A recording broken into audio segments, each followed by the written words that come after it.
নতুন উনানে রান্না হবে। প্রিয় দর্শক বন্ধু, সাথী বিপ্লব ব্লগে এতদিন আপনারা যে ধরনের ভিডিও দেখতে অভ্যস্ত, সেই ভিডিও একটু রোদ বদল হবে।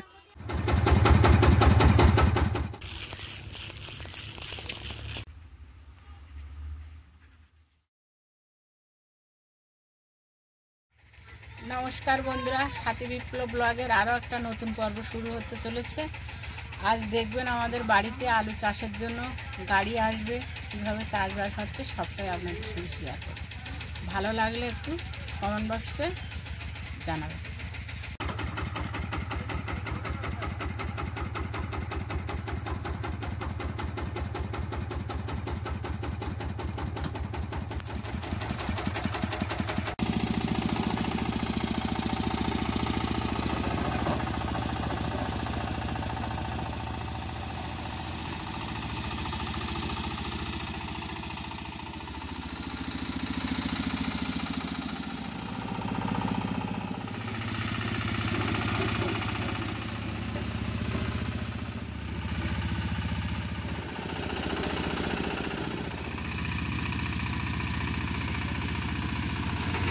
জমি চষার কাজ কিন্তু হয়ে গেছে দর্শক বন্ধুরা। এবার মনে হয় মেশিনটা হয়তো বন্ধ করে দেবে, না হলে নিয়ে চলে যাবে।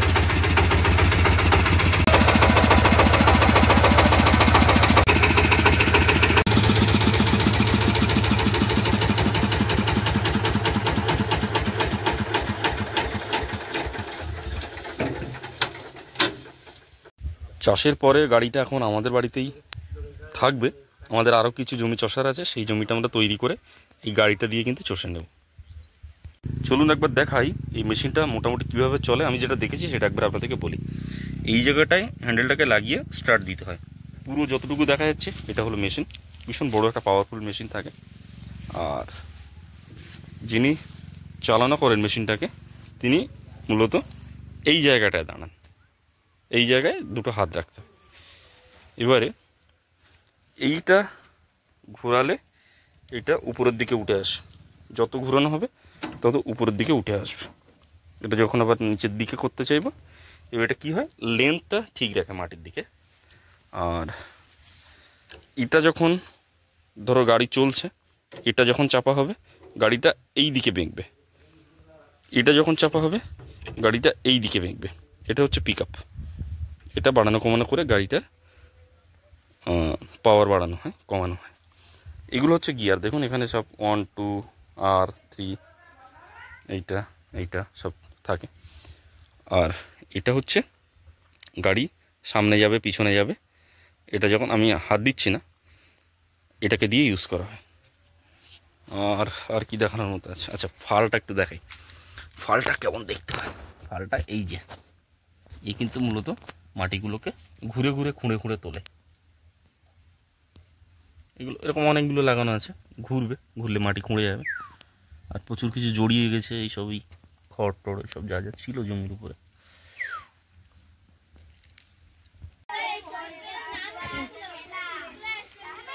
আজ থেকে বাইরে রান্না বান্না করব, সেই পরিকল্পনা নিয়ে কিন্তু এই রান্নাঘরটা পুরো গোবর দিয়ে বেশ সাজিয়ে গুছিয়ে রেখে দিয়ে এবার বাইরে চলে যাব।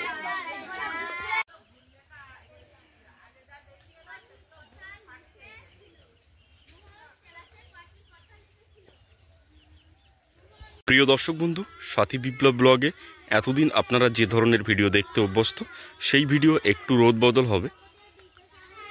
পরপর জানাচ্ছি কিভাবে রোদ বদল হবে। তার আগে আপনাদেরকে জানিয়ে রাখি, একজন ভদ্রলোক যিনি টিলিয়ার আমাদের এখানে চালাচ্ছিলেন, তিনি আমাদের বাড়িতে রেখে গেছেন। কেন সেটা একটু বলি। অনিমেষ ওই জমির মাথার উপরে, সেটাও আপনাদেরকে দেখাবো, জমির ওখানে ঘাস মারার স্প্রে করবে এবং সেখানে আরও একবার টিলিয়ারটাকে চালাতে হবে। আর যে দৃশ্যটার একটু রোদ বদল হবে জানাচ্ছিলাম, সেটা হচ্ছে দেখুন, এটা হলো আমাদের রোদ ছিটানো শান্তিনিকেতন। শীতের এই সকালবেলাগুলো বাচ্চারা এখানে পড়তে বসবে। আর তার কাছেই যে উনুনটা, এই উনুনে কিন্তু আজকের সকালবেলা কিছু রান্নাবান্না হয়েছে। সকালের যে খাওয়া দাওয়া সেটা ক্যামেরাবন্দি করা সম্ভব হয়নি, কারণ খুবই সকালবেলা এই কাজগুলো হয়েছে। আগামী দিনে আমাদের রান্না ভিডিওর যে সমস্যা হচ্ছিল, তো আগামী দিনে আমাদের রান্নার ভিডিওর যে সমস্যাগুলো হচ্ছিল, সেই সমস্যাগুলো থেকে আমরা সামান্য কিছু মুক্তি পেয়েছি। কারণ এবার থেকে আমাদের যখন এই উনুনে রান্না হবে তখন আমরা একটু ভালো করে আপনাদের সকলকে ক্যামেরাবন্দি করে দেখাতে পারবো। আর বিপাশা তখন থেকেই কিন্তু টাটা করে যাচ্ছে।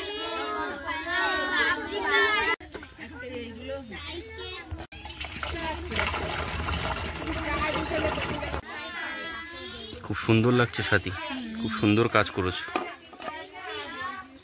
বাহ, বেশ চমৎকার তো।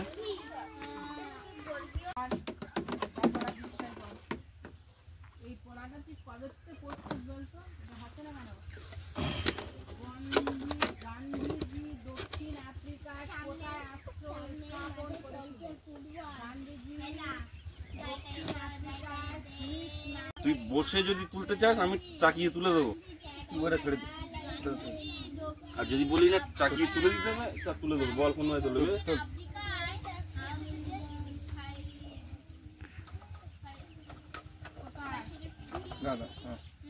ছাড়বো, কোনো অসুবিধা হচ্ছে?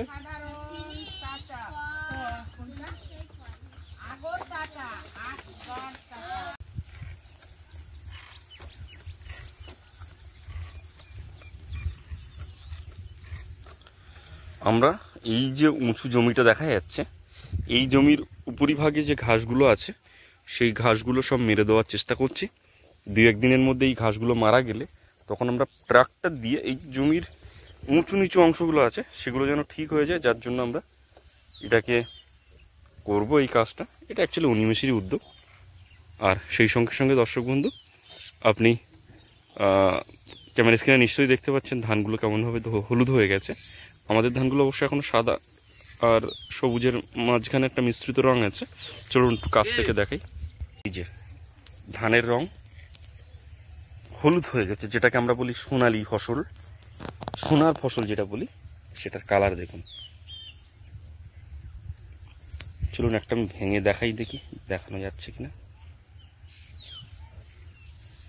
না, দেখানো যাচ্ছে না, মানে খুব শক্ত আছে।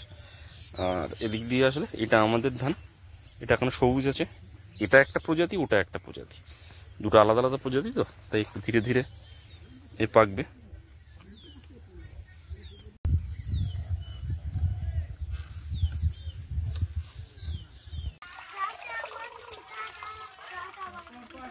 বাবা সকাল থেকে অনেক কাজ করেছে, একটু তাড়াতাড়ি খেতে বসেছে।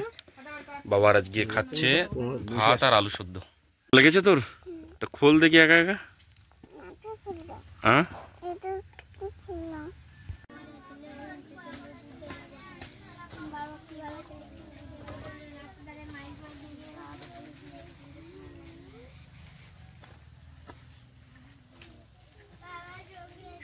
বাবা তো একটু আগেই খাওয়া দাওয়া করেছে, আপনাদেরকে দেখালাম।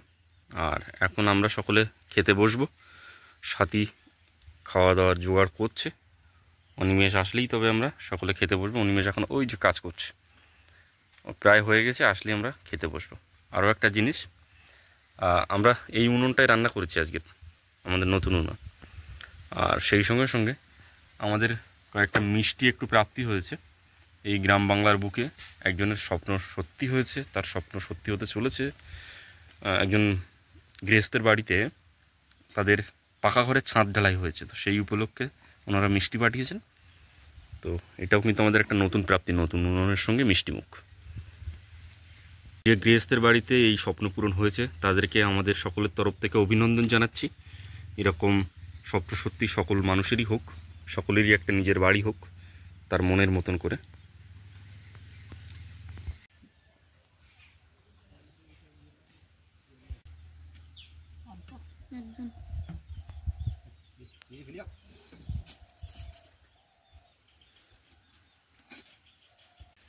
কটা দেবো? একটাই। হ্যাঁ, মৌমিতাদের বাড়ির মিষ্টি, ওদের বাড়ির ছাদ ঢালাই হয়েছে।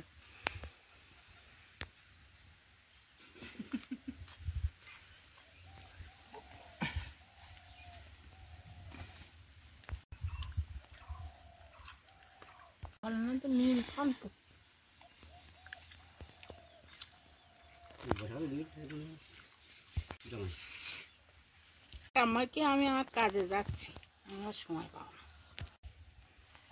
আচ্ছা, শিলটাও নিয়ে চলে এসতো নাকি? হ্যাঁ, সবাই এখানে থাকবে। আচ্ছা, ও বাবা, অনিমে যাওয়ার দিকে মাছ জাল ধরছে দেখছি। ওই ওর তলায় কাপড় দিতে হবে।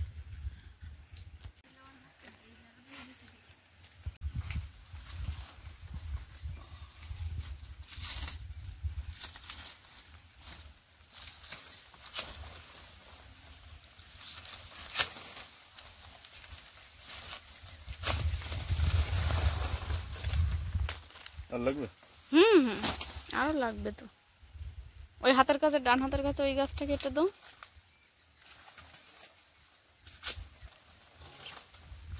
যতটা কেটেছো এরকম আরো কিছুটা কেটে দাও।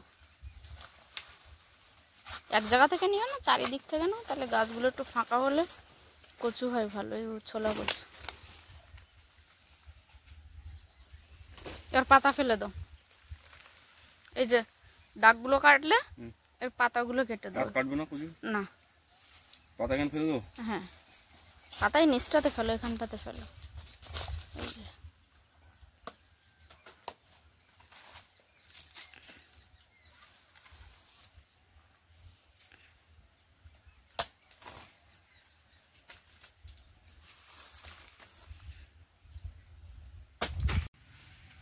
নতুন উনানে রান্না হবে।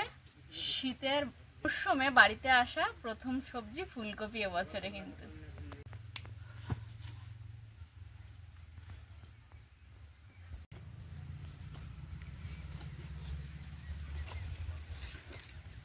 প্রিয় দর্শক বন্ধু, আপনারা গত একটা পর্বে দেখেছেন যে আমরা দুই ভাই কিছু ধান ঝেড়েছিলাম, সেগুলোকে এখন ধুলো ঝাড়তে হবে। তো ধানের বস্তা এখানেই পড়ে আছে। বাবা এখন এই কাজটা করার জন্য রাস্তাটাকে সম্পূর্ণ পরিষ্কার করেছে। এখন ধরতে হবে নাকি?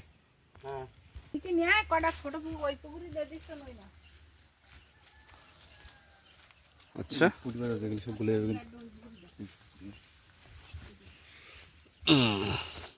পুঁটি মাছ। আচ্ছা, এই মাছটা কি ছাড়বো নাকি?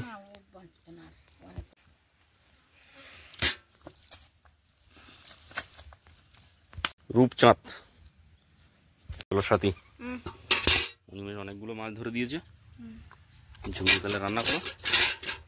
আরে মিষ্টি জলের মাছ একটু ফুলকপি দিয়ে বেশি ভালো লাগে। আচ্ছা, চিংড়ি মাছ বা অন্য মাছের তুলনায়।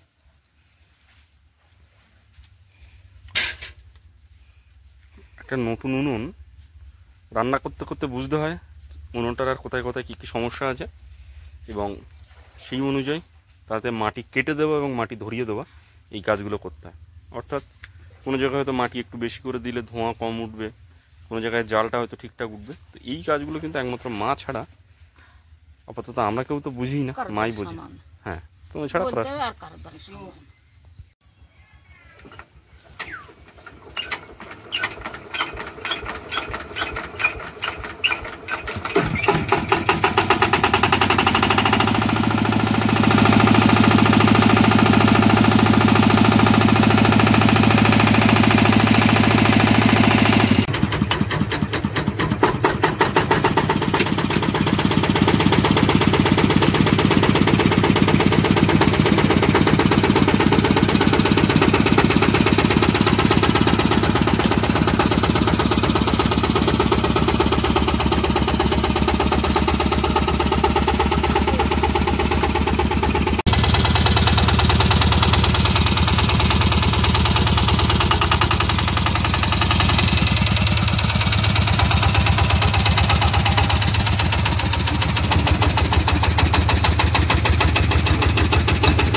আমাদের জমি চষার পরে মেশিনটা আমাদের বাড়িতে ছিল, এখন আবার অন্য এক জায়গায় ভাড়া হয়েছে, সেখানে মেশিনটাকে নিয়ে যাচ্ছে।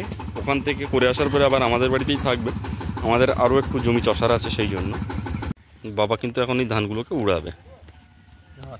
হাওয়া হচ্ছে না?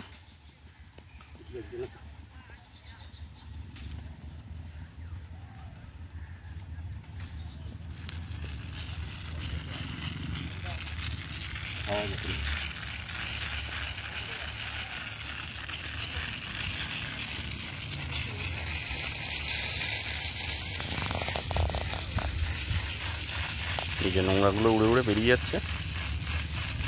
আর ধানটা যেহেতু একটু ওজনে ভারী হবে, ধান এক জায়গায় পড়ে যাবে।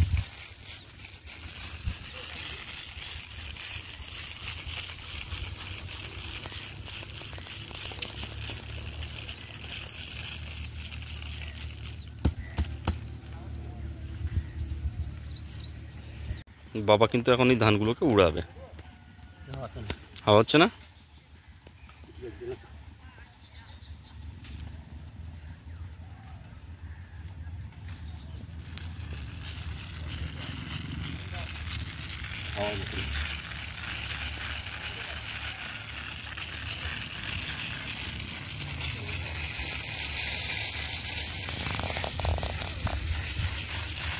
এই যে নোংরাগুলো উড়ে উড়ে বেরিয়ে যাচ্ছে।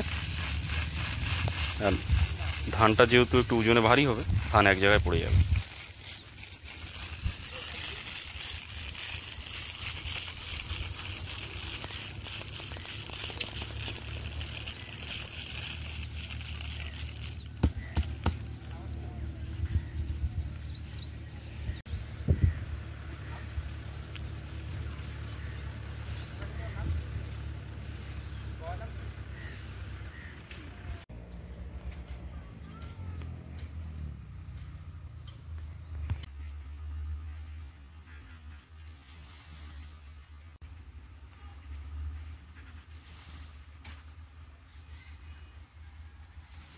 জমিটায় মাটি মোটামুটি সমান করা হয়েছে। এবারে পিলি কাটার কাজ শুরু হবে। তার জন্য একটা দড়ির দুই প্রান্তে এরকম লাঠি বাঁধা হয়েছে। সেই দড়িটা মাথা টানিয়ে দিতে হবে, দিলে এই সোজাসুজি পিলিটা হবে।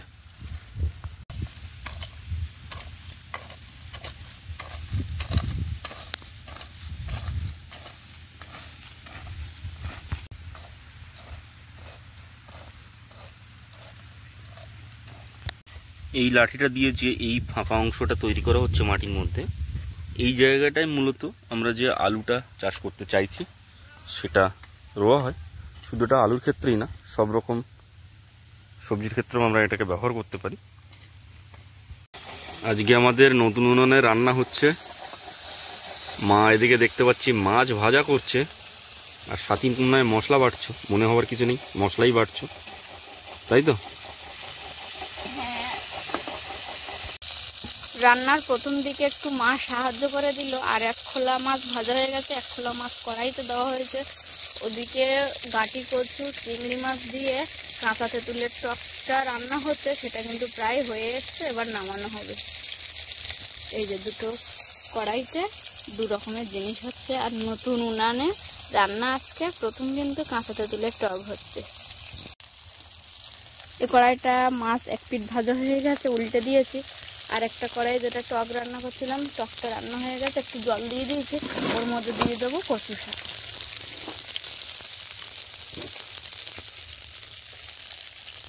ওদিকে কচু শাক সেদ্ধ হতে লাগুক, ততক্ষণে আমার মাছ ভাজা হয়ে গেছে। এবার এই একই কড়াইতে আমি দিয়ে দেবো বাড়িতে থাকা ডাল আর কুমড়োর বড়ি, দিয়ে আবার ভেজে নেব।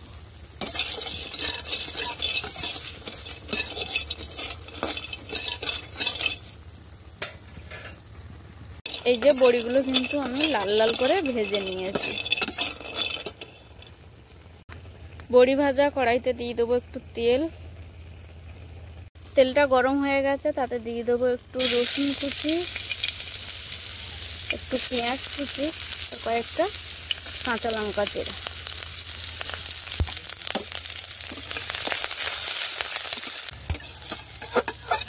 পেঁয়াজ রসুনটা ভাজা ভাজা হয়ে গেছে, এবার দিয়ে দেবো ভাবিয়ে রাখা আলু ফুলকপি।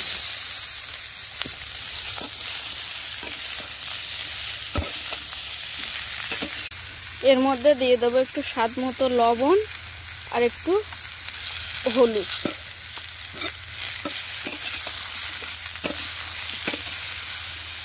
আলু ফুলকপিটা ভালোভাবে ভাজা হয়ে গেছে, এবার কিন্তু আমি জল ঢেলে দেবো।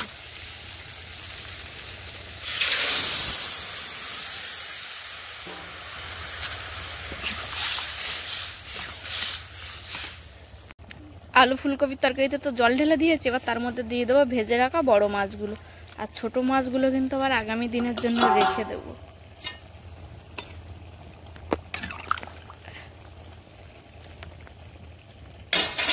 দিয়ে ঢাকা দিয়ে দেব।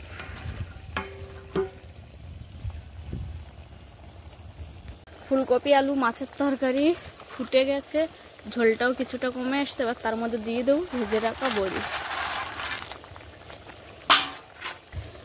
দিয়ে কিন্তু আরও কিছুক্ষণ তরকারিটা ঢাকা দিয়ে রাখবো। ফুলকপি আলু দিয়ে বড়ি দিয়ে যে মাছের তরকারি সেটা কিন্তু হয়ে গেছে আমার, নামিয়ে নিয়েছি, ঢেকে দেবো। আর এদিকে আবার কড়াই বসিয়ে দিয়েছি, কচু শাকটা রান্না করব।